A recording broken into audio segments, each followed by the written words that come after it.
Okay, Vito Acconci. He was born in 1940 and he died in 2017. I will, okay, I have a text, I was afraid.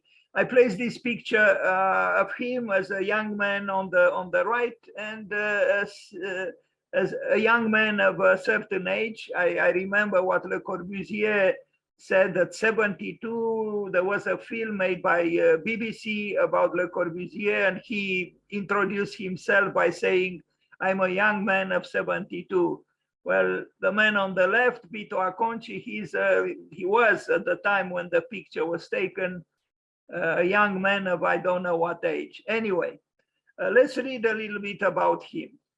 So Vito Acconci, as you can see, born January the 24th, 1940 and died in April 2017, was an influential American performance, video and installation artist whose diverse practice eventually included sculpture, architectural design, and landscape design.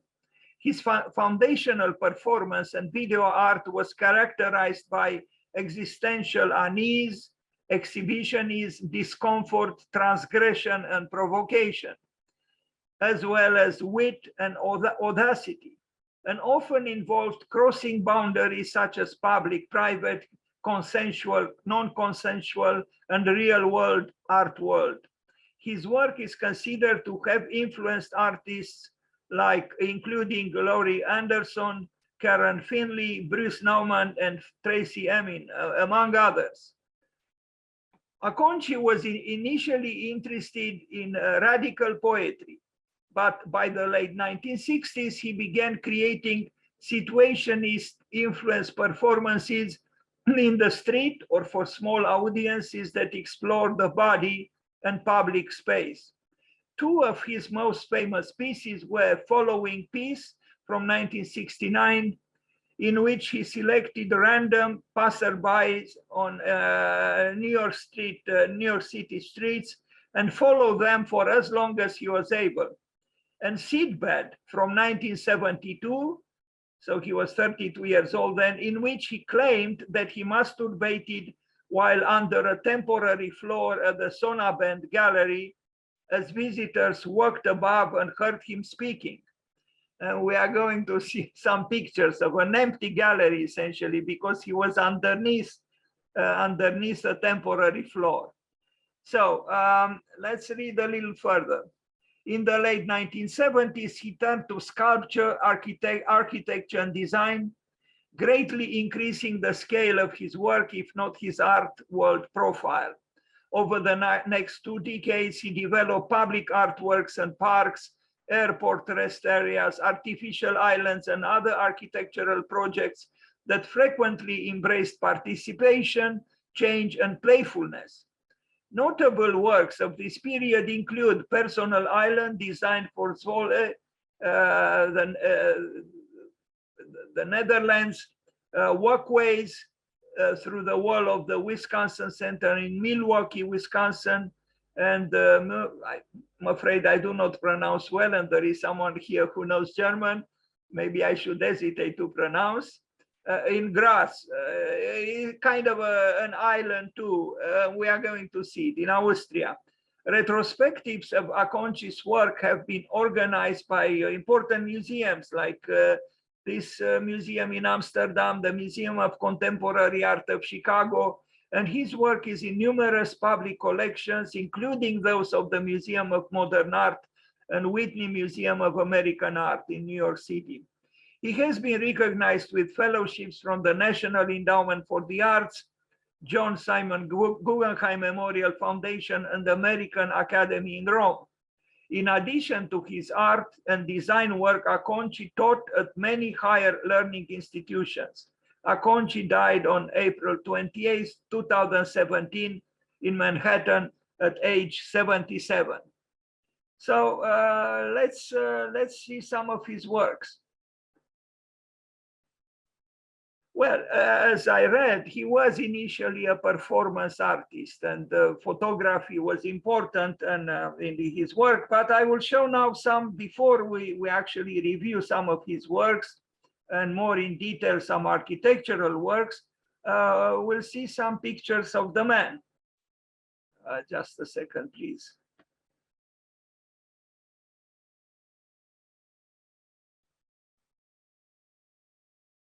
You see him here biting himself, you know, and this is just the beginning actually, because he used to, you know, expose himself in even in storefront windows, biting himself, or in exhibition spaces, biting himself, all his body, you know. And of course you could say, why would he do this? But you know, self-inflicted pain always existed, you know, and not just for the saints. There is some kind of, anyway, the human soul and the human, you know, psychology is complex, and you know, sometimes we have guilt, sometimes we have remorse, sometimes we have angst. So, you know, in the act of inflicting pain on yourself, you perhaps find the resources to, you know, get rid of the dark feelings, so to speak. Here he is in a, you know, in a more advanced age, but I think he looks like a man who didn't go through life for nothing. He knew suffering. He fought with himself, with his limits, with the limits of society. And this is the role of the artist, I would say, in general. He did all kinds of things, truly a very experimental, open-ended, versatile art. Here he is at the Sonabend Gallery in New York City, you know, underneath the, you know, the temporary floor, you know, having the visitors of the gallery hear him, whatever he was, you know, whispering to himself. Anyway, while you know, devoted for that time of the exhibition to self-eroticism, here is a fragment detail. Well, if we are to call it a detail, I just allowed the picture as I downloaded it from the web, you know, as accidental, not accidentally, it's a large resolution picture. So that's how it was downloaded. You are going to see the whole picture, but you see the small notebook here in his pocket. And this is significant. This is, you know, an older man still carrying something like this in his pocket, like a student. And this is, I think, significant. Here is the picture with his adoring young wife from Argentina, a poet. I don't know when they got married, but you know, he was a man over 75, as you can see, looking rather, you know, worried. And his wife is looking towards him, as I said, with adoration. Anyway, it does seem they were in love. And here he is, you know, again, an older man, by this time already an architect, and I would say an architect with some success. And, you know, a larger picture of his face. I personally think we need inspirational figures, you know, if not mentors, you know. Maybe the word mentor is too ambitious, but I think we need, yes, provocative figures, inspirational figures who make us want to be ourselves, because in essence, it's about this, an invitation to be yourself, to be true to yourself, with whatever limits you have, with what longings you have, to be open, to experiment, to learn, to be alive, in other words. Now, this is that show at the Sonabend Gallery. I will see a picture called Seedbed. It's a picture actually with 4 pictures included. Essentially, you know, an empty gallery space, a famous gallery space. Sonabend was a famous art gallery in New York City. I don't know if it's still functioning. And he was, you know, hiding here underneath the, the temporary floor, and yes, making love to himself. And people who visited the gallery heard him, whispering or whatever. But later he said that this show almost ruined his career, because it was, I mean, the bourgeois would be, reluctant to easily accept anything. And he was a man who tried anything or everything. Here he is hitting, I don't know, his own shadow or the wall or both, like a man possessed. But more and more I feel that actually Vito Acconci had a high level of being genuine. Here he is. I don't know what he's doing. Again, this is performance art. Disfiguring himself with whatever was on that pot. So, would you have imagined, or would you imagine that this man actually became an architect, and a good architect? And you will see he built in Austria, in New York, in Tokyo. So, sometimes appearances could be misleading. But again, I admire someone who assumed so many personas and who experimented with his life and his body in so many ways. Look at him here. I think he's is not only a performance artist here, but also an acrobat. I don't think I would be able, or I would have been able to do something like this as he did it. But I think both postures are remarkable. So maybe Vito Acconci tells us, could we bring suffering into architecture? In his artworks, or at least in these artworks at the beginning of his artistic manifestations, he seemed to be very concerned with the suffering, with the pain in life. But his architecture is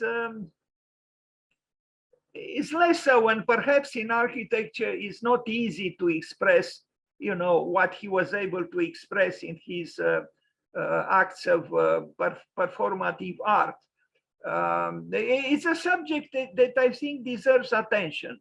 Maybe we could have a presentation here on Zoom, or a discussion about the subject architecture and suffering, or architecture and pain. This is not a subject that is very often addressed. Yeah, Vito Acconci. These are creations, he used his body as a medium to express emotional states and so on. And done with the simplest means, apparently. But again, I'm not sure that many people would be able to do what he did here. I'm certain I couldn't do it. Now, trademarks. This is the self-biting that I mentioned. Look at him here. And you see the artworks, I mean the traces of the artworks, the bites on his body. Again, would you imagine that this man would later become an architect? And he did. But why not? Again, I think his oeuvre is rich. Maybe the word oeuvre is too pretentious and too academic. Maybe a different word I should have used. But anyway, considering he also taught in academia, I guess it's acceptable.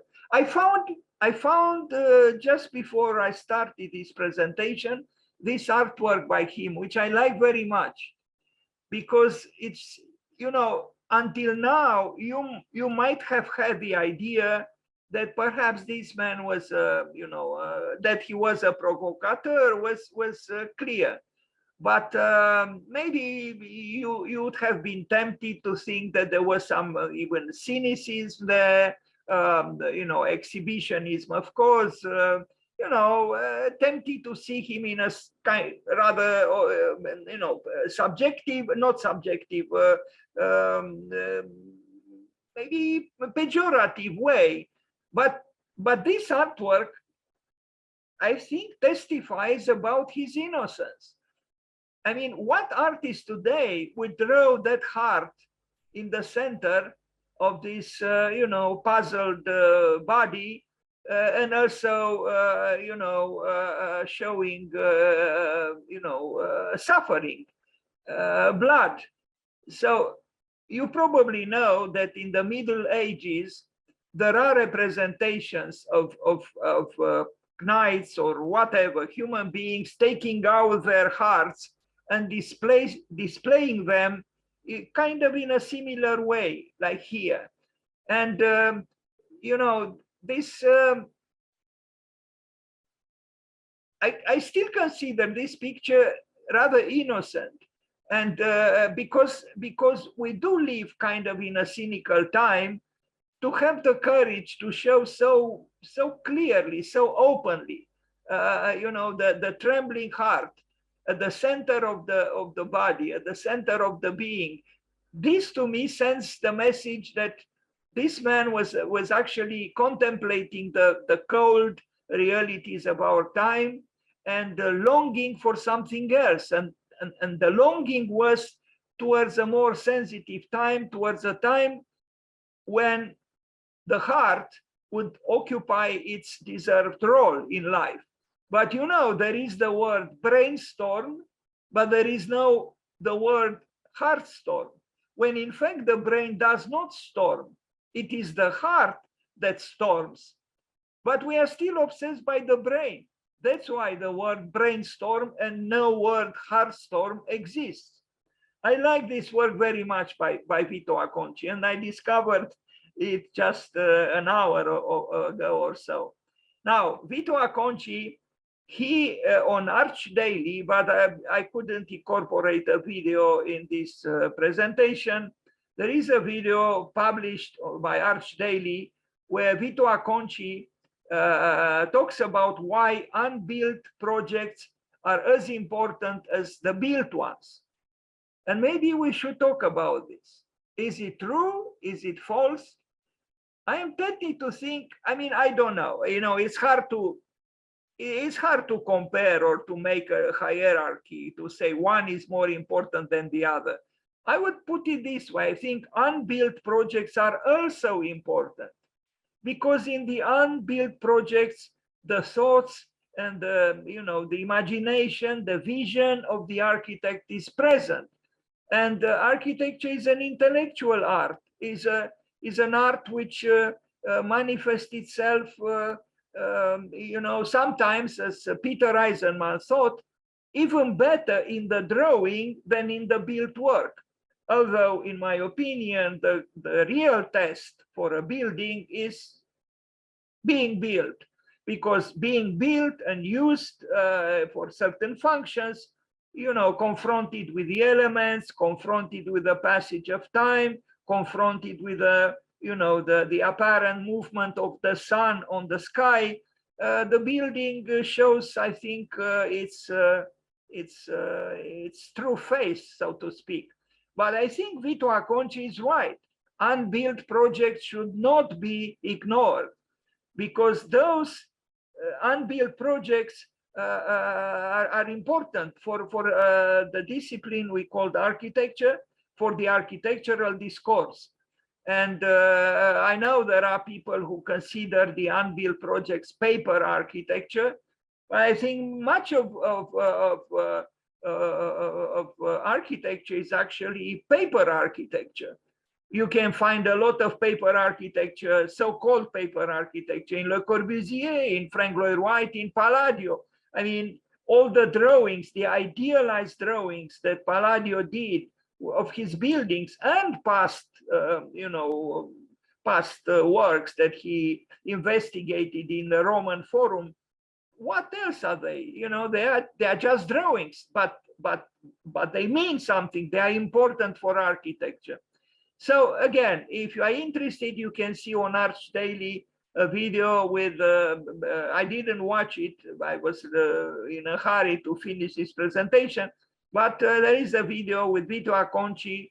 I guess it's an interview with him where he states why unbuilt projects are as important as built ones, as the built ones. This is, I think, his proposal for World Trade Center, because this image accompanied the invitation to the video on Arch Lady. Actually, I didn't know. I would have been almost tempted to think that it was designed by Rem Koolhaas, but I think this is the work. I didn't investigate. It's possible it was the proposal of VITO ACCONCI. Here is him with some architectural scheme he did for a project, I don't know, a competition or something, but we are going to see built works. You know, this man who claimed that unbuilt projects are as important as the built ones, he also built. So we begin with showing the facade of Storefront for Art and Architecture in New York City. This was a competition that they won. They worked together. He worked together with Stephen Hall. I had the chance to be connected with Storefront of Art and Architecture myself from the very beginning. I participated to several exhibitions there. And at the beginning, I even had my own work shown in a one-man show at Storefront. Storefront became a very important experimental art and architecture gallery in New York City. And it was founded by Kyung Park, who was born in South Korea. And then, he had a partner, Glenn Wise. And then there were a few other directors, but a very interesting experimental place, an important art gallery, non-commercial art gallery, art and architecture gallery in New York City. So they did, Stephen Hall and VITO ACCONCI, they did the so-called wall machine, and you'll understand it's self-explanatory why it is called, or it was called, the wall machine. Here you see the wall of the gallery completely shut off from the street.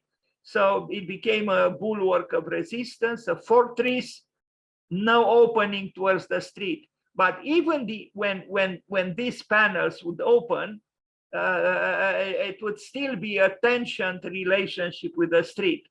So here we have the fortress, just, the door is open and there is a little bit of an opening here.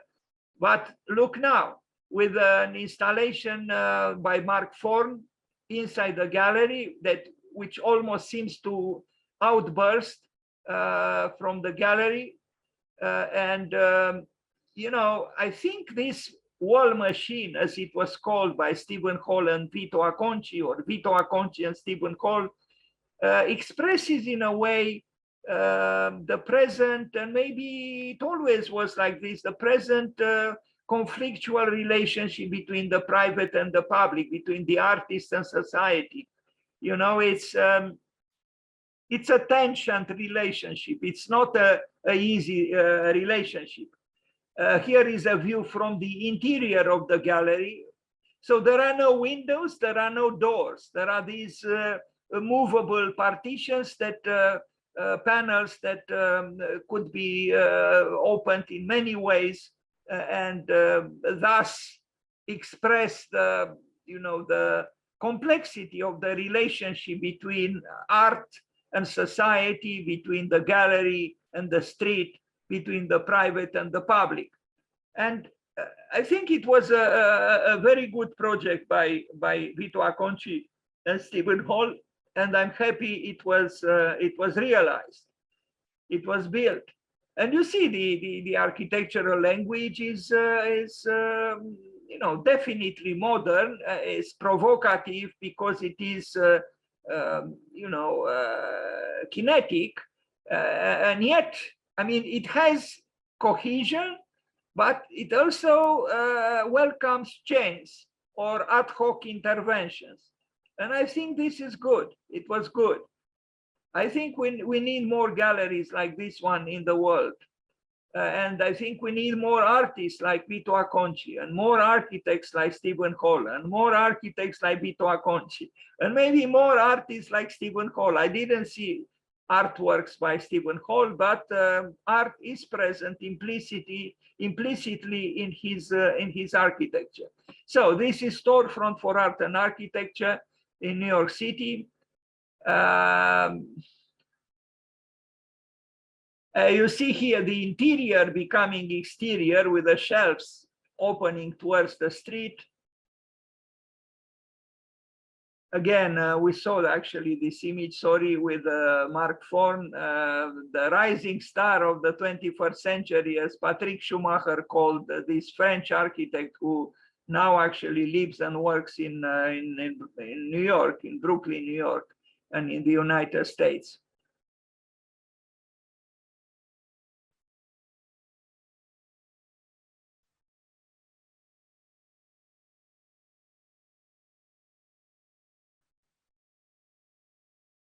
It is not easy to be true to yourself and to advocate an art which is, you know, genuine, and which also assumes a critical discourse, a critical dimension. You cannot just be, you know, complacent and lower your head. You have to engage yourself in society, and this is what VITO ACCONCI did. And this is what good art and architecture do.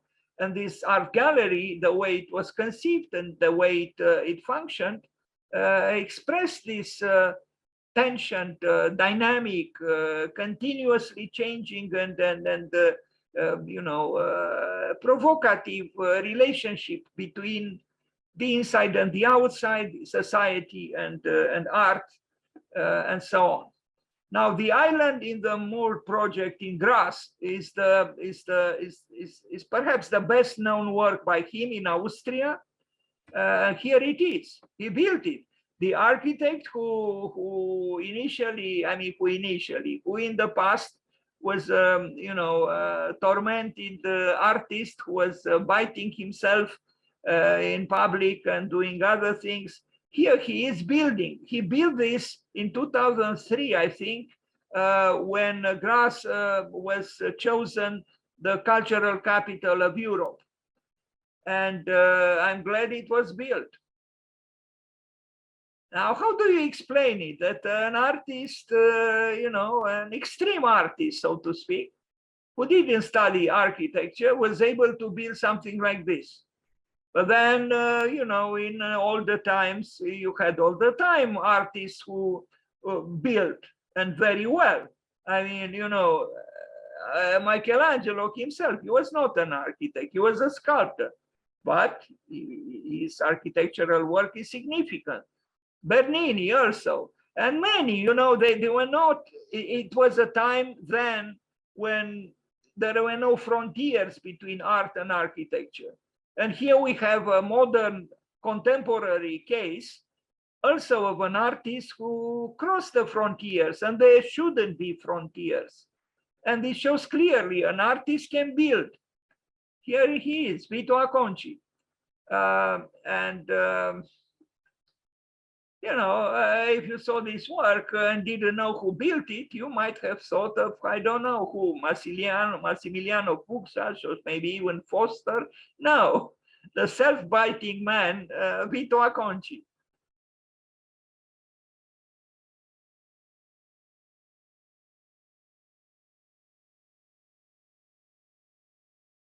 Because an artist works with form. So an artist, and a good artist, doesn't just throw forms without any kind of legitimacy. So I think a good artist is able to build. Maybe not always, but sometimes at least. Some artists can do it. And VITO ACCONCI was one of them. What is remarkable is that Austria didn't ask him, you know, about his right for signature, nor the United States, nor Japan, where he did build. And we are going to see what very soon. Anyway, this work in Austria, I think, is very good.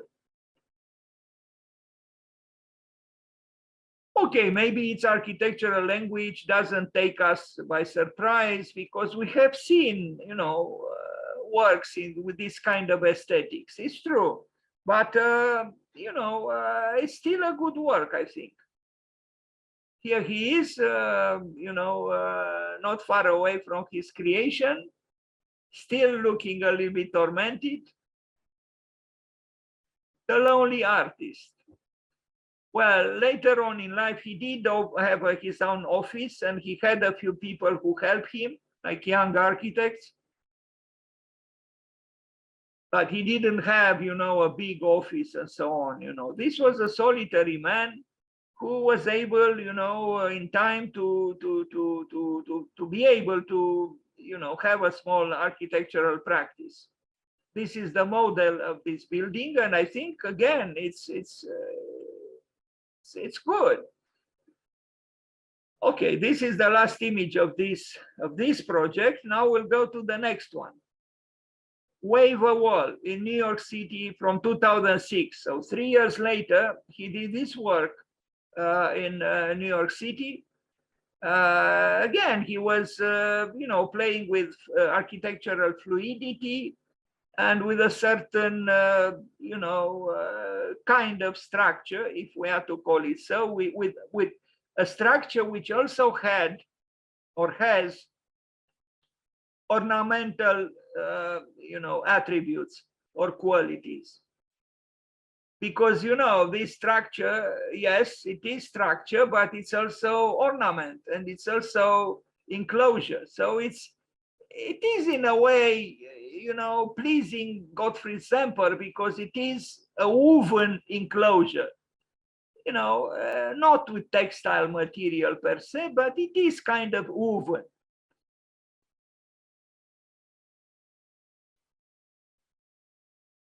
Who taught this man how to do these things? But nobody. You could say God, or I don't know. I mean, who taught Hundertwasser to build? A painter. Nobody. But there are so many cases, of architects either self-taught or even untaught. I mean, after all, there are beautiful villages. A Dogon village in Mali, in Africa, which is a UNESCO heritage site, the whole village. Who taught those people how to build? Nobody. I mean, yes, there was a tradition there, but essentially, anonymously, they built, and they built well. They built significantly, and they built beautifully, often. Anyway, this is in New York City. And you see here, the rationalist would protest, because the rationalist would say, well, first of all, why should we have this? Why shouldn't this bench be completely, continuous and straight? Why do we have to have this curvature here and not just have, the regular grid and so on? But, change is part of life, and hazard and unexpectedness. The things are, life is not just reason. As in that artwork that we saw with the heart at the center of that human profile, as Blaise Pascal said, the heart has its own reasons, which which reason does not know, or the mind does not know. So maybe the heart wanted this, capricious as it is. But I think it's important, to have this so-called accident here. It's not a big thing, but it is, you look at this part and it's different from this one or this one or this one. And this difference matters. Okay, now we go to a Fence on the Loose in Toronto from 2012. So he built this when he was 72. He died at 77. Rather interesting, I would say, I mean, it's not Art Nouveau, but it's, tormented and tormenting. It reminds me a little bit of what Enric Miralles did in Barcelona for the Olympic Village. I wish I had more pictures with this structure, because in my opinion, it's a good work, and I almost see him in this canopy, this entrance. It's not a big thing, in terms of dimensions, but it is crafted, with care and with expression. It is expressing something, and I truly regret I don't have more pictures or a bigger picture with it, but maybe you can search on the web if you like it, for VITO ACCONCI in Toronto.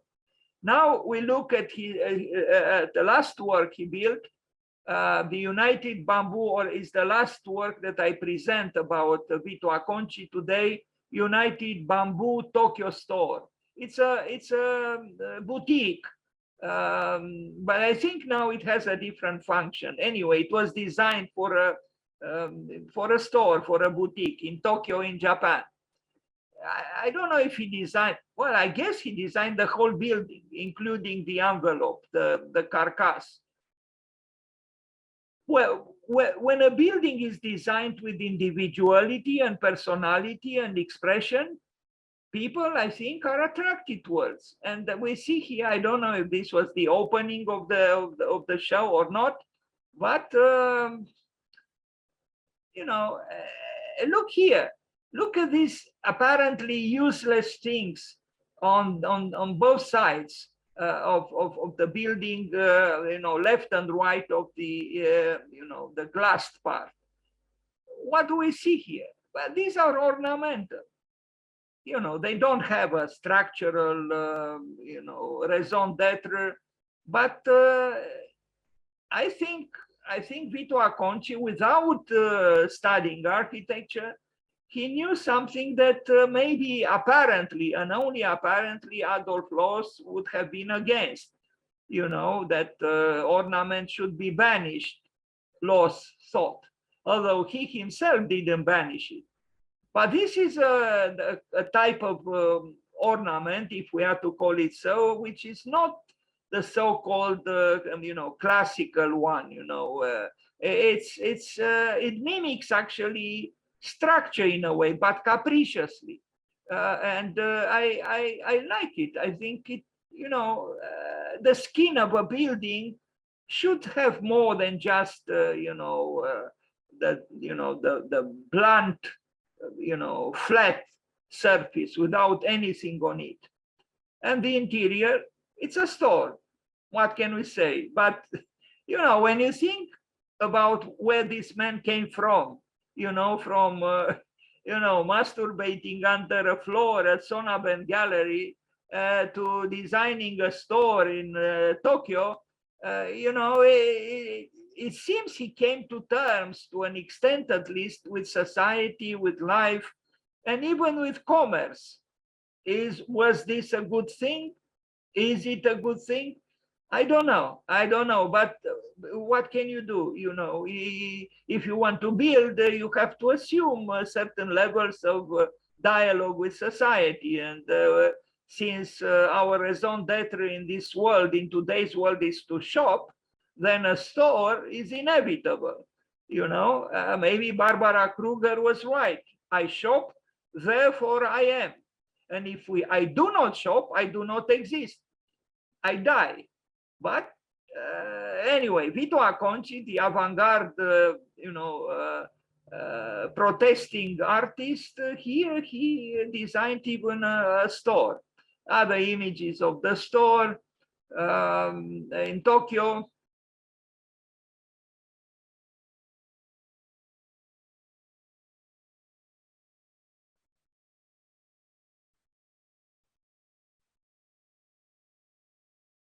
And this is the last image about this artist, VITO ACCONCI, on the occasion of his birthday.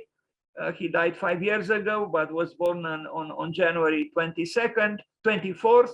I'm sorry. He did some works for parks.